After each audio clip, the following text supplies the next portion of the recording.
vaig fer dret. El dret és una matèria que t'apropa molt al món de la política, perquè una de les assignatures que a mi m'agradava moltíssim justament era dret polític, no?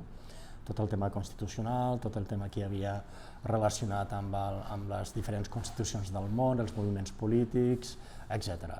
Per tant, allà tens un primer contacte amb el que tu podries entendre com el món de la política, no? Després, evidentment, també és el servei als teus veïns i veïnes, no? Has de tenir vocació de servei públic, perquè és que si no la política són moltes hores les que els hi has de dedicar i per tant la valoració que has de fer és això, renúncia de l'UTO per dedicar-li als altres. Aleshores la meva forma d'entendre la política és aquesta, és dedicació total i absoluta, prioritzant sempre la feina, el treball per millorar aquesta qualitat de vida i pel progrés del meu municipi, sempre per damunt de qualsevol sigla, de qualsevol partit polític, perquè hem de prioritzar, insisteixo, el que és la qualitat de vida de les persones. I això no té color polític, ha d'estar sempre per damunt de qualsevol partit polític o unes sigles polítiques. Bé, jo crec que tots n'hem après una bona lliçó, i la primera que hem de tenir molta cura del que és la natura, no? I també ser encara, com t'ho diria, encara tenim més sentiment de solidaritat envers la societat, no? A tots ens va aflorar en el seu moment aquest sentiment de solidaritat i per tant jo crec que és la primera lliçó que hem après, no? Per un costat, tenir cura de la natura, tots plegats hem de ser molt conscients de que hem de cuidar la natura per tenir una millor qualitat de vida i una vida molt més saludable i sana, i també el fet de ser més solidaris entre tots nosaltres, no? Una societat molt més solidària. A mi me van dir que volien una fotografia de petit, la que he trobat de petit en aquell moment, crec que tenia 5 anys, en un període en el que al poc temps vam decidir de marxar, els meus pares van marxar a França, van viure 2 anys també allà.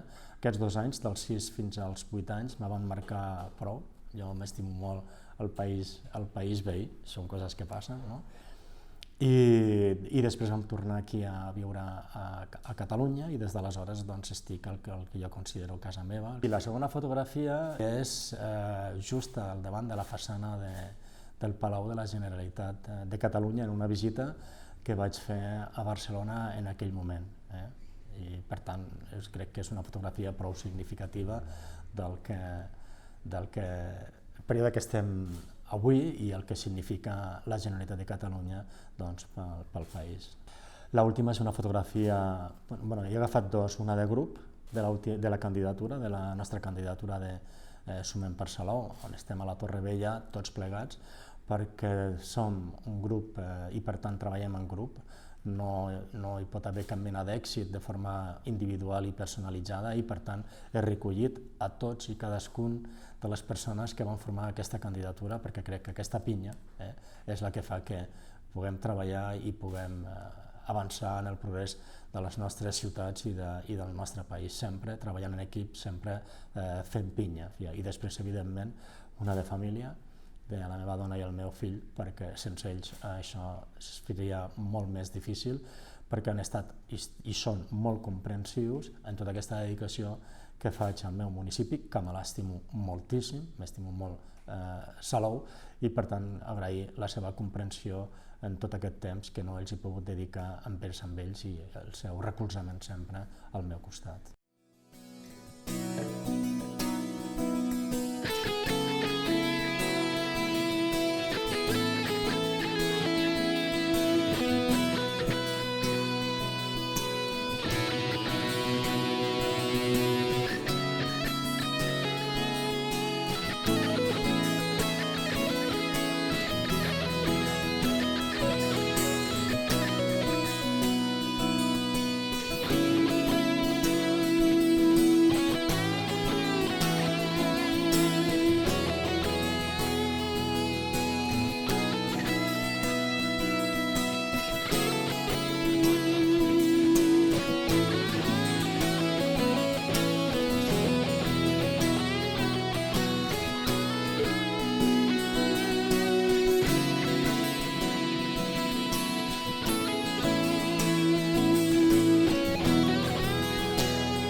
La situació està molt complicada, és una situació molt difícil. El turisme internacional, que depèn de tots i cadascun dels seus governs, de les decisions dels seus governs, doncs majoritàriament els governs han decidit de que si venen a Espanya o si surt una persona d'Espanya i va al seu país han de fer un període de quarantena. Això evidentment és dir que no es moguin i que no vinguin a fer turisme a Espanya, i és el que ha passat. Després també teníem moltes esperances i tenim moltes esperances en el turisme de proximitat, que també ho és a França, encara que sigui el turisme internacional, perquè la gent es pot desplaçar en vehicle, i el turisme espanyol. No?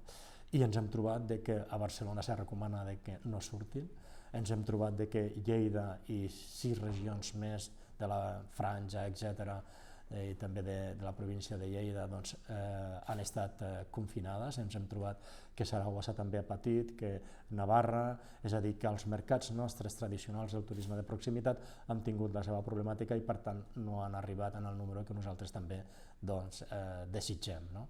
Tot plegat ha estat una situació en la que ha fet que aquí a Salou estem sota un nivell d'un 30% d'ocupació. Sembla ser que aquest mes d'agost hi ha una millora en quant al que és els visitants i turistes que tenim en aquest moment, però les xifres que hem anat fins ara era sobre un 30% d'un 50% d'hotels i allotjaments turístics que estan aperturats. No? Per tant, és un nivell baix que fa que la temporada sigui una temporada complicada. El turisme és una indústria que va més enllà en quant al que és els beneficis que aporta des del punt de vista econòmic, més enllà del que són els propis municipis turístics, perquè si van visitar l'estat espanyol més de 84 o 85 milions de persones l'any passat, aquestes persones consumeixen tot un seguit de productes que nosaltres no els produïm, no els fabriquem. Per tant, la repercussió en el que és el PIB és molt important i al final no només se ressenteixen els municipis turístics, sinó que és tota l'economia del país la que patirà les conseqüències de la falta de turisme. Bé, nosaltres hem pres tot un seguit de mesures fiscals per tal de, en alguns casos, com és en el cas de la taxa d'escombraries, en el període en què evidentment s'ha estat tancat pel confinament i també per l'estat d'alarma, doncs evidentment no es passarà aquests mesos la part proporcional al rebut al cobrament.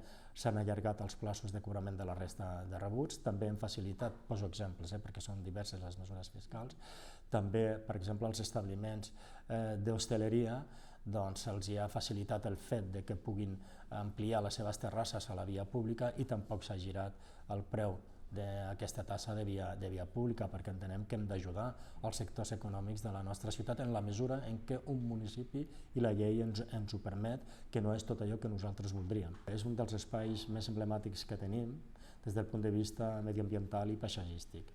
Per tant, hem anat a visitar un espai de més d'una hectàrea que ha estat adquirit pel municipi de Salou. Era un espai privat i l'hem passat a el que és el patrimoni públic, el patrimoni del municipi, perquè els nostres veïns i veïnes puguin gaudir del mateix i vegin com se recupera mediambientalment, com era aquella natura, com és la natura mediterrània, com és la natura del Cap de Salou en el seu origen. No?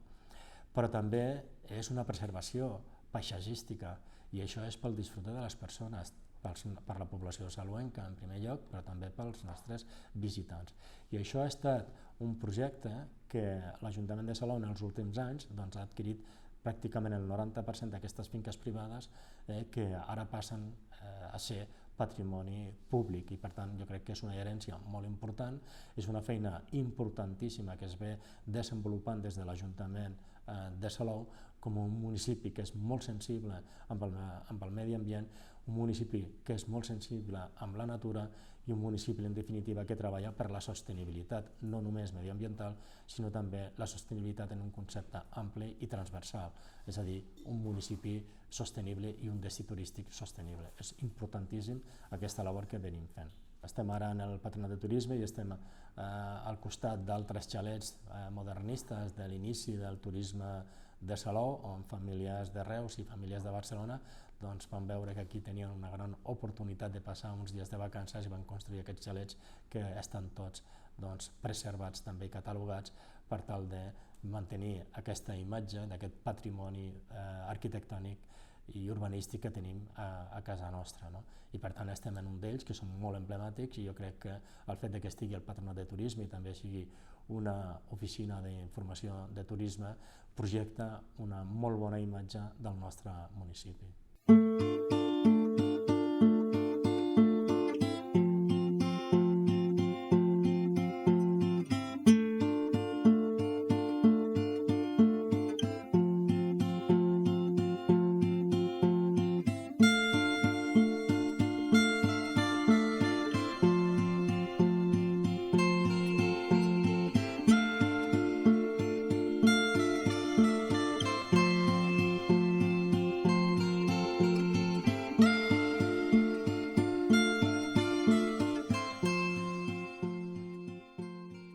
Bé, amb aquestes mesures que nosaltres hem adoptat estem parlant de que tenen una repercussió en el pressupost d'uns 5 milions i pico, i per tant, com a tots els municipis, estem dins d'unes dificultats en el sentit de que ara tancarem el període del 2020, però i estem treballant per tancar el pressupost del 2021, i evidentment la baixada d'ingressos que suposa, amb un increment de la despesa en el sentit de l'emergència econòmica i per tant d'ajuda als sectors per dinamitzar l'economia del nostre municipi, en el sentit que he apuntat anteriorment, més les despeses que hi ha d'emergència social, fa que la situació sigui veritablement preocupant en el sentit que estic dient, no? Bé, això ens ha comportat una modificació de crèdit que ha fet que el pressupost, sobretot en el tema d'inversions, s'hagi modificat, perquè hem de prioritzar en dues vessants principals: l'emergència econòmica per la reactivació econòmica del municipi i també l'emergència social per atendre les demandes socials que tenim per part de la nostra població. Això ha fet que hi hagi una modificació important de la previsió d'inversions que teníem en el municipi. Només farem aquelles inversions que ja venien de períodes anteriors, d'anteriors pressupostos, i les d'enguany, aquelles que tinguin a veure amb que és la micropolítica, perquè evidentment hem de continuar mantenint la ciutat en unes bones condicions, i sobretot aquelles inversions que puguin significar una reactivació de l'economia del municipi. Bé, jo crec que és important reivindicar la pau al món, i la pau no només en qüestió de guerres, sinó també la pau social. Jo crec que les societats, per tenir una qualitat de vida i per ser unes societats, com diem, modernes, han de ser societats on s'ha d'erradicar la violència, qualsevol tipus de violència. Per tant, crec que és important que amb el fet que va néixer aquest organisme com a Alcaldes per la Pau, com a ocasió de la bomba d'Hiroshima, crec que és molt important extrapolar-lo a les coses més senzilles i més quotidianes, com per exemple la violència de gènere. Hem d'erradicar qualsevol acte violent de la nostra societat. Això sí que seria una societat avançada i una societat moderna.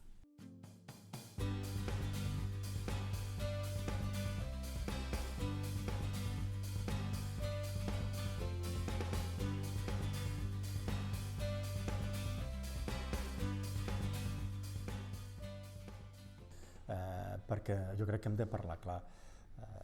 Tant les comunitats autònomes com el propi Estat, ells podien endeutar-se quan Europa estava demanant que se disminuís la despesa pública, no? I que Espanya la tenia disparatada. Al final hem estat els municipis els que ens hem sacrificat i els que hem fet la feina molt ben feta i els que hem afavorit aquesta reducció de la despesa pública, perquè l'Estat i les comunitats autònomes han continuat endeutant-se. Això ha significat un sacrifici.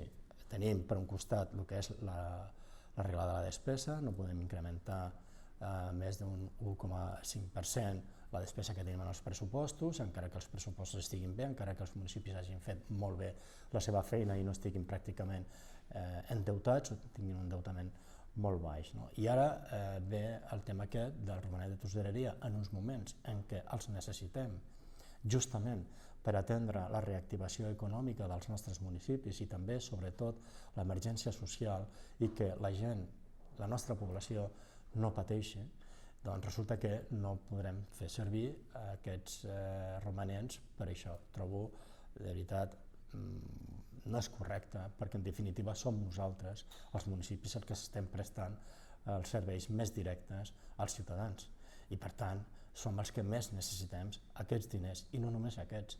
És que jo crec que en un nivell baix d'endeutament que tinguin els municipis ens haurien de permetre, d'acord amb el percentatge que ens permet la llei, un endeutament justament per això, per reactivar l'economia del municipi i també per donar sortida i atendre a la nostra població en totes les necessitats que tenen i que tindran encara més degut a la crisi econòmica provocada per la Covid-19.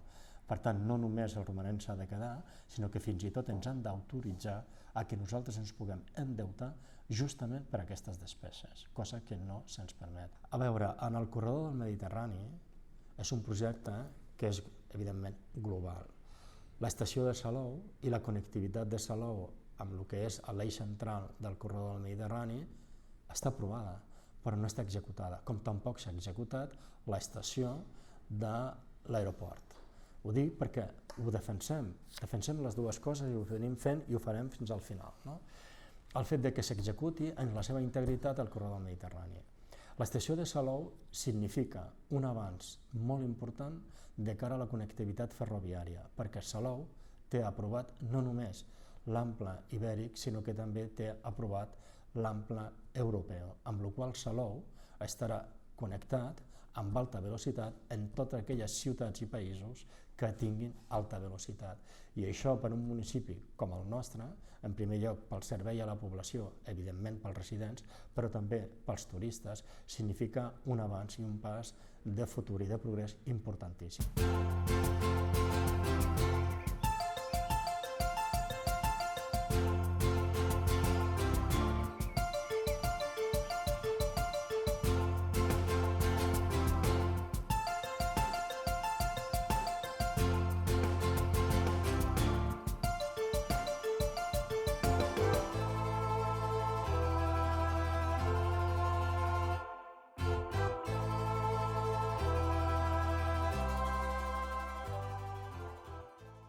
Un llibre sobre el rei Jaume I, sobre Jaume I, rei d'Aragó, però comte de Barcelona i senyor de Montpellier, perquè la nostra història, la història de Salou, està molt vinculada amb la figura de Jaume I.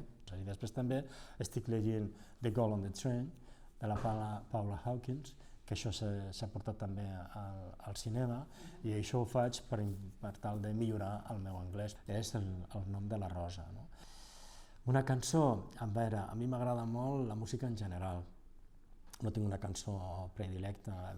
Un plat de cuina, la cuina mediterrània en general i sobretot cuina que sigui saludable. L'aigua, el meu, aquest, on estem. M'ha agradat molt anar a Nova York, però, per exemple, l'any passat vam estar a Polònia i com a paisatge, país diferent al nostre, Noruega. Running.